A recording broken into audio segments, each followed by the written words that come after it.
Matul is-sena 2016 f'Malta u Għawdex saru b'kollox 64,000 operazzjoni. Dan ifisser żieda ta' 4,000 operazzjoni fuq is-sena 2015.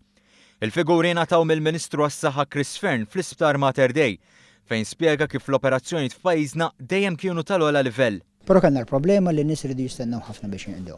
Din aħna ma ċettajniex u għall-ewwel ħdimna biex innaqsu l-żmien ta' stennija l-operazzjonijiet. Biex tagħmel dek trid tagħmel iżjed operazzjonijiet milli tkun għamilt is-sena ta' qabel.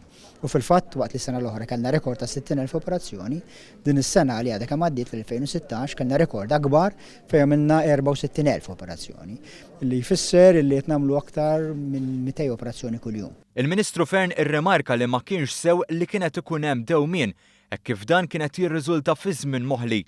Għalhekk sena wara sena saret ħidma biex ir-riżorsi tal-qasam tas-saħħa ikunu mħaddma aħjar filwaqt li jinżamm il-livell ta' eċċellenza. Dan jfisser ukoll li qed nużaw ir-riżorsi li għandna fil-pajjiż mod aħjar, kemm dawk tal-istat kif ukoll privati u ħallas għalihom il-gvern, inkluż li qegħdin nużaw l-iswali tal-operazzjonijiet f'Mater Dei il-ħdud ukoll. Il-Ministru Fearn irrimarka kif fost l-64,000 operazzjoni li saru fl-2016 500 minnhom saru għand il-privat.